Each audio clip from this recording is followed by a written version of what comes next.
मुंबई शहर के नजदीक रामपुर नाम का एक छोटा सा आधुनिक गांव था। उस गांव में अभिमन्यु नाम का एक व्यक्ति अपनी पत्नी निधि के साथ एक छोटा सा रेस्टोरेंट चलाता था। बाहर से आने जाने वाले सभी व्यक्ति ज्यादातर अभिमन्यु के रेस्टोरेंट में ही भोजन करना पसंद करते थे। अभिमन्यु की पत्नी ग्राहकों के लिए भोजन अपने हाथों से तैयार करती थी। एक दिन की बात है, बैंक का मैनेजर ताराचंद अपनी पत्नी अनीता के साथ अभिमन्यु के रेस्टोरेंट में भोजन करने के लिए आया। तुम्हारे रेस्टोरेंट की चाउमीन की प्रशंसा तो दूर दूर तक है। आज मेरी पत्नी का चाउमीन खाने का मन हुआ तो मैंने सोचा कि सीधा तुम्हारे रेस्टोरेंट में ले आऊं। जी बिल्कुल, क्या है कि ग्राहकों के लिए मेरी पत्नी स्वयं भोजन तैयार करती है। तो फिर देर किस बात की है, जल्दी से एक एक प्लेट चाउमीन लगवाओ, पेट में चूहे दौड़ रहे हैं। अभिमन्यु ने खुशी खुशी ताराचंद और उसकी पत्नी को एक एक प्लेट चाउमीन लगवा दी। वाकई अभिमन्यु, जैसा सुना था वैसा ही पाया। मुझे आपसे एक बात भी करनी है ताराचंद जी। इस महीने मैं बैंक की इंस्टॉलमेंट नहीं चुका पाऊंगा। मेरा बेटा मुंबई शहर में पढ़ता है और उसकी इस महीने फीस जमा होनी है। अरे तो इसमें चिंता की क्या बात है, तुम कहीं भागे थोड़ी ना जा रहे हो। और वैसे भी मैं तो तुम्हें 2 गुना लोन देने के लिए तैयार हूँ। मैं तो कहता हूँ कि तुम इस रेस्टोरेंट को और बढ़ा लो, इसे एक बहुत अच्छे होटल में कन्वर्ट कर दो। नहीं नहीं ताराचंद जी, मैं अपने इस छोटे से रेस्टोरेंट में ही बहुत खुश हूँ। मैं और बैंकों के चक्कर काटने से बच गया। ताराचंद रेस्टोरेंट से बाहर निकल गया और अभिमन्यु के रेस्टोरेंट के ठीक सामने बने एक बड़े से रेस्टोरेंट को देखकर मुस्कुराने लगा। ये तो अभिमन्यु के रेस्टोरेंट से बड़ा और काफी अच्छा मालूम होता है। हाँ हाँ, रेस्टोरेंट अभिमन्यु के रेस्टोरेंट से काफी बड़ा है। ये ब्रजेश का रेस्टोरेंट है, लेकिन फिर भी आसपास के लोग अभिमन्यु के रेस्टोरेंट का खाना ही पसंद करते हैं। बैंक मैनेजर ताराचंद अपनी पत्नी के साथ कार में बैठकर चला गया। उसकी बातें दूसरे रेस्टोरेंट का मालिक ब्रजेश अपने नौकर सत्यम के साथ पीछे से चुपके से सुन रहा था। सुना मालिक, एक तो इस बैंक मैनेजर ने आपके लोन की फाइल रिजेक्ट कर दी, ऊपर से ये अभिमन्यु के रेस्टोरेंट के भोजन की तारीफ और कर रहा है, वो भी अपनी पत्नी के सामने, और हमारे रेस्टोरेंट की बुराई कर रहा है। अगर ऐसा ही रहा ना तो वो दिन दूर नहीं कि हमारे रेस्टोरेंट में बड़े बड़े और मोटे ताले लगते हुए नजर आएंगे। तुमसे कितनी बार बोला है सत्यम कि अच्छा अच्छा बोला करो, वो दिन कभी नहीं आएगा। कैसे नहीं आएगा मालिक? देखिए ना, दिन ब दिन हमारे रेस्टोरेंट में ग्राहकों की संख्या कम होती जा रही है। ये बात तो तुम्हारी बिल्कुल सही है सत्यम, कि अभिमन्यु के रेस्टोरेंट की वजह से मुझे बहुत नुकसान उठाना पड़ रहा है। अभिमन्यु के रेस्टोरेंट में सारा भोजन उसकी पत्नी निधि तैयार करती है। आप भी अपने रेस्टोरेंट का भोजन अपनी पत्नी से तैयार क्यों नहीं करवाते? ये कैसी बातें कर रहे हो तुम? मेरी पत्नी को तो भोजन बनाना ही नहीं आता। पिछली बार तुमने खुद उसके हाथ के बने हुए आलू के पराठे खाए थे और अगले दिन तुम बीमार पड़ गए थे। इसमें तो कोई शक नहीं। चिंता मत करो सत्यम, मेरे दिमाग में एक योजना है। मुझे पता लगा है कि बैंक मैनेजर ताराचंद का ट्रांसफर कुछ ही दिनों में हो जाएगा और नया बैंक मैनेजर मेरा बहुत दूर का रिश्तेदार है। अभिमन्यु के रेस्टोरेंट में सारे पैसे बैंक के लगे हुए हैं और उसकी जमीन बैंक के पास गिरवी रखी हुई है। मैं अपनी खोपड़ी से ऐसा चक्कर चलाऊंगा कि अभिमन्यु सड़क पर आ जाएगा। अपने रेस्टोरेंट के अंदर जाकर बैठ गए। तभी वहां पर एक अजीब सा दिखने वाला व्यक्ति, जिसने बहुत गंदा कोट पहन रखा था, रेस्टोरेंट में आकर बैठ गया। मुझे बहुत जोरों की भूख लगी है, जल्दी से बर्गर, पिज्जा और एक ब्लैक कॉफी लेकर आओ। सत्यम उस व्यक्ति को देखकर बुरा सा मुंह बनाते हुए बोला, तुमने कितने गंदे कपड़े पहन रखे हैं। जिस कुर्सी पर तुम बैठे हो, जानते भी हो वो कुर्सी कितनी महंगी है। तुम्हारी वजह से ये कुर्सी भी गंदी हो गई। किस तरह के व्यक्ति हो तुम? तुम्हारे मालिक ने तुम्हें ग्राहकों का सम्मान करना नहीं सिखाया?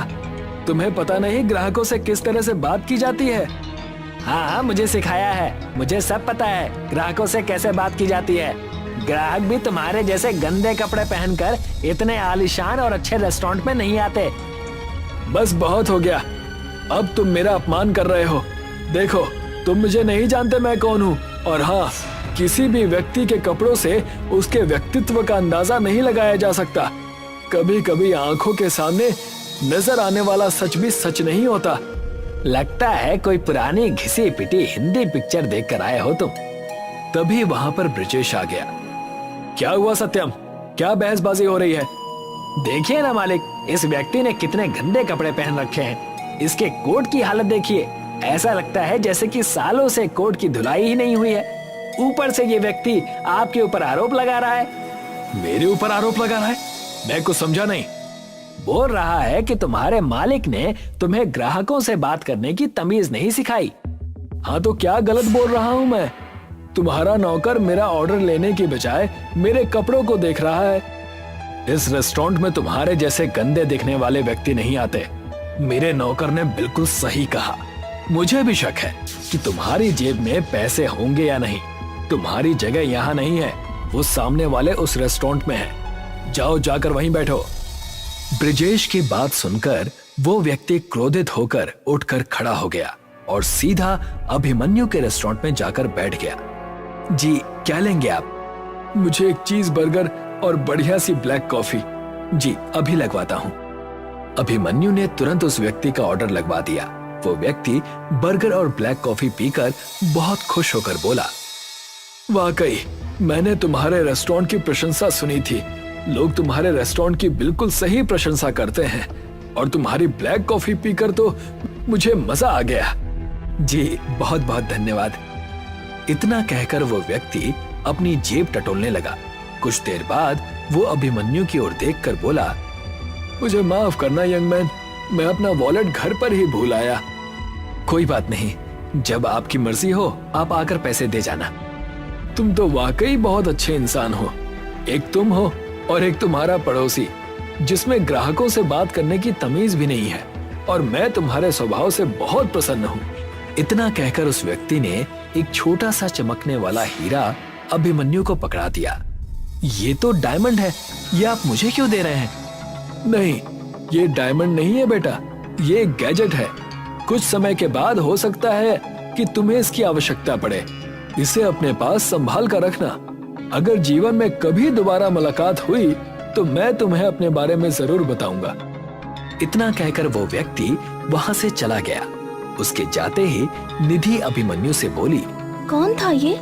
पता नहीं निधि, लेकिन वो जो भी था उसकी आंखों को देखकर मुझे ऐसा महसूस हुआ जैसे कि वो कोई बहुत ही बड़े व्यक्तित्व का मालिक हो। लेकिन उसने कपड़े तो काफी गंदे पहन रखे थे। किसी के कपड़ों को देखकर उसके व्यक्तित्व का अंदाजा नहीं लगाया जा सकता निधि। उसकी आंखों की चमक और चेहरे की झुर्रियां सब कुछ कह देती हैं। बस पढ़ने वाला होना चाहिए। कुछ दिन ऐसे ही बीत गए और एक दिन बैंक मैनेजर ताराचंद का ट्रांसफर हो गया और उसकी जगह ब्रिजेश का रिश्तेदार टिल्लू मैनेजर बनकर बैंक में आया। ब्रिजेश टिल्लू की चापलूसी करता हुआ बैंक में पहुंचकर बोला, मैं आपका काफी दिनों से इंतजार कर रहा था। मैं जानता हूं ब्रिजेश, इस गांव में मेरा ट्रांसफर करने के लिए तुमने कितनी मेहनत की है।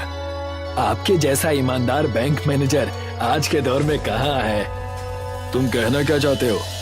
मेरे रेस्टोरेंट के सामने अभिमन्यु नाम का व्यक्ति रेस्टोरेंट चलाता है। उसके रेस्टोरेंट में सारा पैसा बैंक का लगा हुआ है, लेकिन वो अपने आप को बैंक का मालिक समझता है। उसकी जब मर्जी होती है वो बैंक की इंस्टॉलमेंट चुकाता है और जब मर्जी नहीं होती नहीं चुकाता। नियम के मुताबिक उसे 1 साल के अंदर अपना लोन क्लियर कर देना था, मगर आज उसके लोन को पूरे 3 साल हो चुके हैं। पिछले वाले बैंक मैनेजर उसके फेवर में रहते थे। मैं चाहता हूँ कि आप अपना सारा पैसा उससे ले लीजिए। अब तुम्हारा दूर का रिश्तेदार हूँ ब्रिजेश, तो तुम्हारे लिए इतना तो कर ही सकता हूँ, लेकिन तुम तो जानते हो कि रिश्तेदारी से ही सब कुछ नहीं होता। तुम समझ रहे हो ना मैं क्या कहना चाह रहा हूँ? जी, मैं आपके एक एक शब्द का मतलब समझ गया। आपके घर पर आपका इनाम पहुंच जाएगा। तो फिर निश्चिंत होकर सो जाओ। 24 घंटे में अभिमन्यु सड़क पर आ गया, इस बात की खबर तुम्हें मिल जाएगी। अगले दिन बैंक मैनेजर टिल्लू सारे पेपर लेकर अभिमन्यु के रेस्टोरेंट में पहुंच गया और बैंक के सारे पैसे एक साथ देने की बात करने लगा। मैं सारे पैसे एक साथ नहीं दे सकता, मुझे कुछ तो वक्त दीजिए। बैंक ने तुम्हें 1 साल का वक्त दिया था, लेकिन पिछले वाले मैनेजर साहब ने तो कभी भी ऐतराज नहीं जताया। वो पिछले वाले मैनेजर थे, मैं नया मैनेजर हूँ। तुम्हारे पास 1 दिन का वक्त है। 1 दिन के अंदर अंदर 25 लाख रुपए बैंक में जमा करा दो, नहीं तो तुम्हारे इस रेस्टोरेंट पर बैंक कब्जा कर लेगी। और याद रखना, मुझे इसका पूरा अधिकार है। इतना कहकर टिल्लू वहां से चला गया। अभिमन्यु बेचारा 1 दिन में इतने पैसों का इंतजाम नहीं कर पाया। बैंक मैनेजर ने बड़ी चालाकी से अभिमन्यु का घर और रेस्टोरेंट कब्जा लिया और अभिमन्यु को घर से बाहर निकाल दिया। वो दोनों पति पत्नी 2 दिन से भूखे प्यासे थे कि तभी अभिमन्यु को अचानक कुछ याद आया। उसने अपनी कोट की जेब से वही हीरा निकाल लिया। ये तो वही हीरा है ना जो वो गंदा दिखने वाला व्यक्ति देकर गया था। सोच रहा हूँ इस हीरे को बाजार में बेच दूं। अचानक वो हीरा उसके हाथ से छूटकर जमीन पर गिर गया और चारों ओर रंग बिरंगे किरणें फैल गईं। देखते ही देखते अभिमन्यु के सामने एक रेस्टोरेंट खड़ा था। ये कैसे संभव हो सकता है? क्या वो कोई जादूगर था? नहीं निधि, मुझे याद आ गया। उस व्यक्ति ने कहा था कि ये कोई हीरा नहीं बल्कि गैजेट है। ये तो एक अंदर से बहुत आलीशान रेस्टोरेंट लगता है। चलो अंदर चलकर देखते हैं। निधि और अभिमन्यु उस रेस्टोरेंट के अंदर घुस गए। उन्होंने देखा कि उस रेस्टोरेंट के अंदर वेटर के रूप में रोबोट काम कर रहे थे। मिस्टर, आपका स्वागत है रेस्टोरेंट के नए मालिक और आपका भी मिस।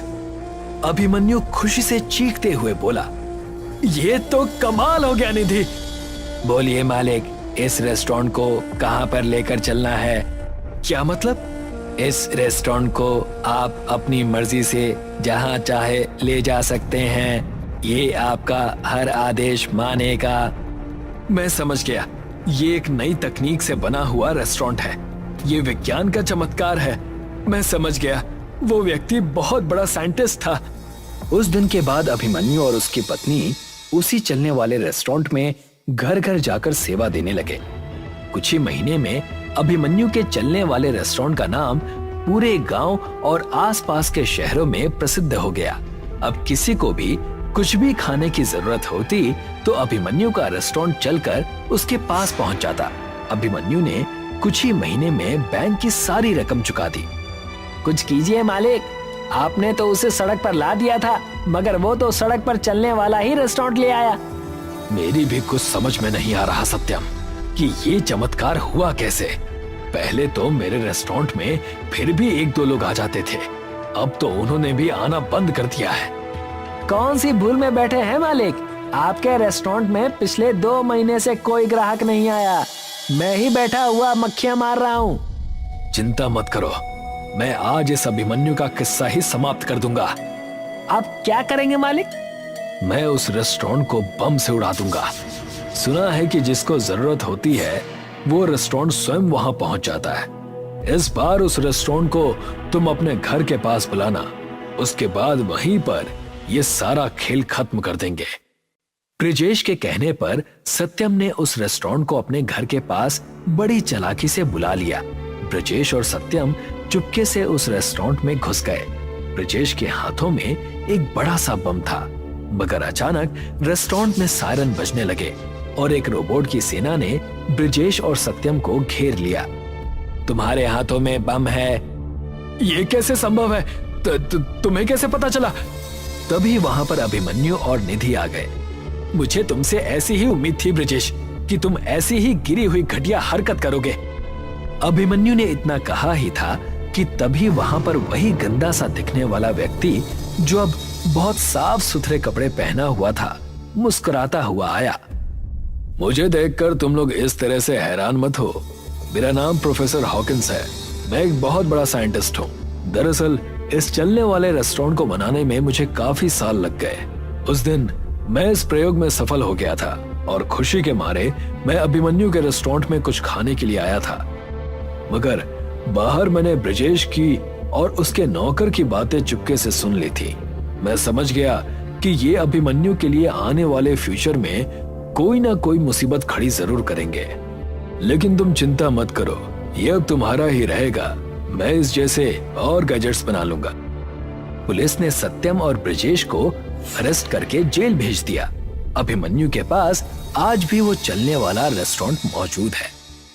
एक सदी की बात है जब अंग्रेजों का भारतवर्ष पर कहर फैला हुआ था। जो भी उनके खिलाफ बगावत करता वो उसे अपने बदबूदार जेल में डाल देते। आखिर कब तक इन अंग्रेजों की गुलामी हमें सहनी पड़ेगी? यहाँ रहते रहते 14 साल हो गए हैं। कुछ दिनों में हम बस यहाँ से छूट जाएंगे, लेकिन हम बाहर जाकर करेंगे क्या? मैं तो सबसे पहले अपने परिवार से जाकर मिलूंगा। मेरी बेटी बहुत बड़ी हो चुकी होगी। पिछले 14 साल से मैंने उसे देखा तक नहीं है। कमल और करिया अंग्रेजों के झूठे आरोपों की वजह से कैद हो गए थे। पूरे 14 साल जेल में बिताने के बाद आखिर उनके छूटने का दिन आ गया था। दोनों बहुत ही ज्यादा खुश थे। मैं उम्मीद करता हूँ कि तुम सबक सीख कर जाओगे और तुम भी उम्मीद करना कि हम दोबारा नहीं मिलेंगे। कमल और करिया जेल से छूटकर तुरंत अपने घर जाते हैं। दोनों एक ही गांव के निवासी थे। कमल अपने परिवार, अपनी बेटी विद्या से मिलने के लिए बड़ा ही खुश होता है और जैसे ही घर जाता है वहां जाकर देखता है कि वहां पर एक टूटी फूटी मकान है। सुषमा, पायल, कहाँ हो तुम दोनों? देखो मैं आ गया। कुछ देर आवाज लगाने पर भी वहां कोई नहीं आया। तब गांव के एक घुम्मड़ काका ने कमल से कहा, कौन हो तुम बेटा और किसे आवाज लगा रहे हो? अरे घुमक्कड़ काका, आप तो बूढ़े हो गए। मुझे पहचाना? मैं कमल, आज ही जेल से छूटा हूँ। अरे आओ आओ कमल बेटा आओ। तुम्हारी तबीयत कैसी है? वो सब छोड़िए, मुझे ये बताइए कि मेरी पत्नी और मेरी बेटी कहाँ हैं? मेरी आंखें उन्हें देखने के लिए तरस गई हैं। क्या बताऊं बेटा, तुम्हारे जेल जाने के बाद तुम्हारे घर का बुरा हाल था। सुषमा बेचारी लोगों के घरों में जाकर झाड़ू बर्तन करती थी और तुम्हारी बेटी पढ़ाई के लिए तरस रही है। भगवान ने मेरे परिवार का बहुत बुरा हाल किया है। मैं अब क्या करूं जिससे मेरा परिवार सही सलामत रहे? लेकिन ये दोनों हैं कहाँ? तुम्हारी बेटी और पत्नी हमारे गांव के उस जंगल के पास ही रहते हैं। आजकल सुषमा वहाँ लकड़ियाँ काटकर अपना घर चला रही है। जाओ जाकर मिल लो।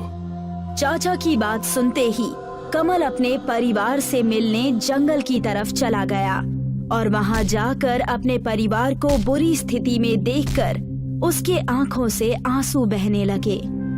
सुषमा, देखो मैं आ गया। चलो अब घर चलो। अब आए हैं आप, जब हमारा परिवार ही नहीं बचा? और क्या करेंगे उस घर में ले जाकर?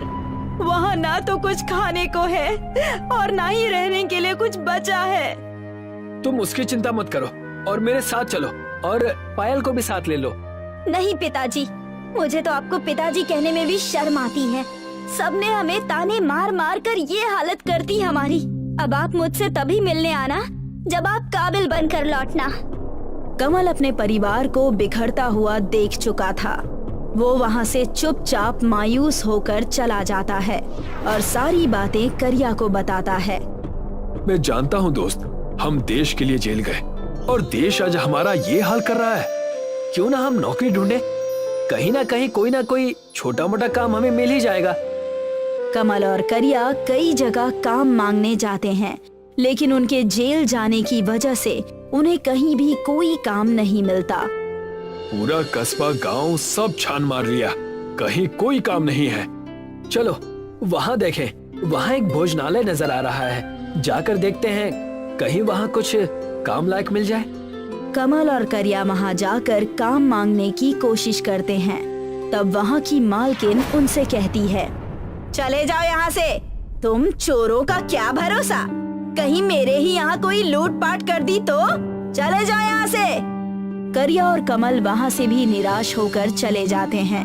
कई दिनों तक प्रयास करने के बाद भी उनके हाथ कुछ भी नहीं लगता। तब कमल कहता है, ये सब उस जेल की वजह से हुआ है। ना हम जेल जाते ना ये सब होता। तो चलो उसी जेल के पास। कमल और करिया उस जेल के पास जाते हैं जहां वो 14 साल से रह रहे थे और वहां जाकर उसी अंग्रेज जेलर से कहते हैं, तुमने हमें बेमतलब के 14 साल जेल में रखा, जिस वजह से ना तो हमारे पास काम है और ना ही खाना। और हमारा परिवार तो हमसे मिलने से भी डर रहा है। तुम जैसे 2 कौड़ी के कैदी फिर से इस जेल में आ गए, तो तुम क्या चाहते हो कि तुम्हें हम और क्या दें? आप हमें काम दीजिए और क्या, नहीं तो तुम्हारी खैर नहीं। मैं तंग आ गया हूँ तुम जैसों से मिल मिलकर। हमेशा तुम्हारे जैसे कैदी यहाँ आकर काम की भीख मांगते हैं। क्या कहा? हमारे जैसे और हैं? क्या तुम बता सकते हो कि वो कहाँ मिलेंगे?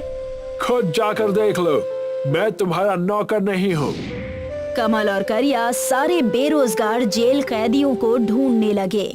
देखते ही देखते कई सारे कैदियों को जमा करने के बाद कमल उनसे कहता है, हम सबके पास कुछ काम नहीं है, लेकिन अगर हम मिल के कुछ करें तो हमारे पास ढेर सारे काम आ जाएंगे।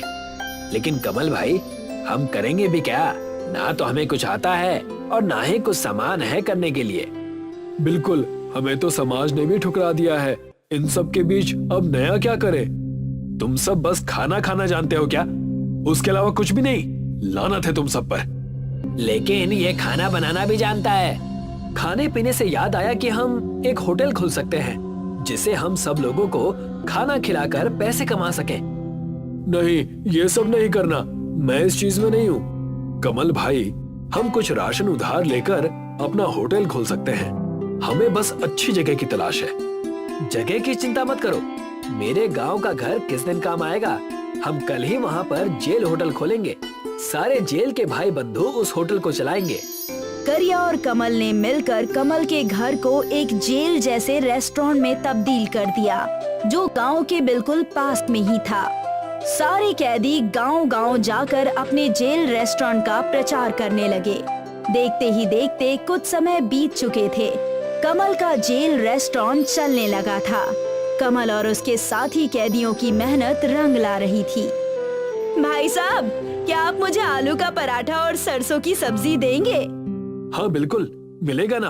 आप जाकर टेबल पर बैठ जाइए। जेल रेस्टोरेंट है, इसका ये मतलब नहीं कि तुम हमें जेल जैसा ही खाना दो। याद रखना, मैं बहुत खतरनाक हूँ। एक तरफ सारे जेल के कैदी खुश थे कि अपनी सजा काटने के बाद यही एक समय था जहाँ पर वो अपने परिवार से जुड़ने लगे थे। कमल का परिवार भी आकर जेल रेस्टोरेंट में मेहनत किया करता था, लेकिन दूसरी तरफ जेल के अंग्रेज जेलर को कैदियों के इस हलचल के बारे में पता चल गया था। मैंने सुना है कि ये जेल से छूटे हुए कैदी कुछ हलचल कर रहे हैं। क्या करें मालिक, इन्हें फिर से अंदर कर दें? हमें इनकी गुलामी ही चाहिए। इन्हें मिलावट का खाना बनाने के जुर्म में गिरफ्तार कर लो। और वैसा ही हुआ। अंग्रेज और उसके सिपाही अगले ही दिन जेल रेस्टोरेंट में पहुंचकर उन्हें मिलावट के सामान बेचने के जुर्म में गिरफ्तार करना चाहते हैं। मैं तुम सबको नकली जहरीला खाना बनाने के इल्जाम में गिरफ्तार करता हूँ। तुम 2 कौड़ी के लोग जेल में ही रहना डिजर्व करते हो, ना कि जेल के बाहर। और जैसे ही अंग्रेज जेलर और उसके सिपाही वहां उन्हें गिरफ्तार करने लगे, सारे गांव वाले इकट्ठा हो गए और उनसे कहने लगे, तुम सब यहाँ से चले जाओ, वरना तुम्हारी खैर नहीं। हम तुम्हें कहीं का नहीं छोड़ेंगे। लगता है तुम्हें भी मुझे गिरफ्तार करना पड़ेगा। अंग्रेज के इतना कहते ही घुम्मड़ काका ने अपने थैले में रखा हुआ दिव्य अगरबत्ती का राख निकालते हैं और उनसे कहने लगते हैं, ये मेरे हाथ में जो दिव्य अगरबत्ती का राख दिख रहा है ना, ये जादुई है। अगर इसे मैंने तुम्हारे ऊपर डाल दिया तो तुम्हारा जीना हराम हो जाएगा। मैं इन सब अंधविश्वासों को नहीं मानता। घुम्मड़ काका ने उनके ऊपर अगरबत्ती का राख डाल दिया, जिससे अंग्रेजों को दिखाई देना बंद हो गया। अरे, मुझे दिखाई क्यों नहीं दे रहा है? ओह माय गॉड, मुझे दिखाई क्यों नहीं दे रहा है? मुझे माफ कर दो, मैं ये गलती दोबारा नहीं करूंगा। अभी सिर्फ दिखाई देना बंद हुआ है, चले जाओ वरना सब बंद हो जाएगा। घुम्मड़ काका के इस जादुई राख ने जेल रेस्टोरेंट को बचा लिया। सारे गांव वालों ने मिलकर एकता से उनका सामना किया और उन्हें अपने गांव से भगा दिया। सोनपुर गांव बम्बू की खेती के लिए मशहूर था। वहां पर सालों से बम्बू की बहुत अच्छी खेती होती थी। दिनेश का भी एक छोटा सा बम्बू का खेत था। उसका बेटा राजेश भी उसी के साथ काम करता था। अरे राजेश, हमारे जो बम्बू का ऑर्डर आया था, क्या तुमने उसे भिजवा दिया है? अरे हाँ पापा, मैंने तो कल शाम को उसे भिजवा दिया था। अगर उन्हें समय से ऑर्डर मिल जाएगा तो आज शाम तक हमारा पेमेंट भी हो जाएगा। शाम हो जाती है और दिनेश के घर के बाहर एक बम्बू लदा ट्रक खड़ा होता है। अरे ये ट्रक वापस क्यों आ गया? इसे तो बम्बू उतार कर पेमेंट लेकर आना था। दिनेश अंदर से राजेश को बुलाता है। राजेश अंदर से आता है। वो बहुत दुखी लग रहा होता है। राजेश, ये देखो ना, ये ट्रक वापस आ गया। अरे हाँ पापा, मैं जानता हूँ। मुझे शहर से बम्बू के खरीदारों का फोन आया था। उन्हें हमसे कम दामों में कहीं से बम्बू मिल रहा है, इसलिए अब वो हमसे बम्बू नहीं खरीदेंगे। अरे लेकिन वो बिना बताए ऐसा कैसा कर सकते हैं? हमें पैसों की कितनी जरूरत है। अब हम इतने सारे बम्बू का क्या करेंगे? तुम उनसे कहो कि हम भी बम्बू कम दामों में दे देंगे। अरे पिताजी, मैंने उनसे बात की, पर वो अब किसी भी तरह से हमारे बम्बू लेने को तैयार नहीं है। अरे मैंने तो उन्हें ये भी कहा कि मैं आधे दामों में ही बम्बू देने को तैयार हूँ, पर वो फिर भी नहीं माने। दिनेश और राजेश को इस ऑर्डर से बहुत उम्मीद थी। कुछ दिनों से उनका कारोबार वैसे भी ठीक नहीं चल रहा था और अब इतने बड़े ऑर्डर के वापस आ जाने से उनको भविष्य में अंधेरा ही अंधेरा दिख रहा था। एक दिन राजेश दिनेश के पास जाता है और कहता है, अरे पापा, आप बिल्कुल चिंता मत करो। मैंने सोच लिया है कि अब हम इतने सारे बम्बू का क्या करेंगे। क्या करोगे तुम बेटा? मुझे तो कोई उपाय नहीं सूझ रहा। मैंने तो अपने सारे दोस्तों से मदद मांगने की कोशिश की, पर कोई भी हमारी मदद करने को तैयार नहीं है। अब सभी की हालत खराब है। मार्केट में बम्बू के दाम भी गिरते जा रहे हैं। अरे हाँ पापा, इसलिए मैंने सोचा है कि अब हम बम्बू का कारोबार नहीं करेंगे। अरे बेटा, हमारे पास और है ही क्या? हम और क्या कर सकते हैं? अरे पिताजी, अब हम पिज्जा बनाएंगे। है? क्या? पिज्जा? वो कैसे? पापा, मेरे दोस्त का शहर से फोन आया था। मैंने उसे अपने हालात बताए तो उसने मुझे एक बहुत अच्छा उपाय बताया। शहर में पिज्जा का बहुत क्रेज है। अलग अलग तरह के पिज्जा मिलते हैं। उसमें से युवाओं का एक पसंदीदा है बम्बू पिज्जा। उसमें बम्बू को अंदर से खोखला करके पिज्जा बनाया जाता है। हम भी बम्बू पिज्जा का बिजनेस शुरू कर देते हैं। अरे पर बेटा, हमें तो इसके बारे में कुछ भी जानकारी नहीं है। अरे पापा, आप चिंता मत करो। अरे मेरे दोस्त ने कहा है वो हमारी हर तरीके से मदद करेगा।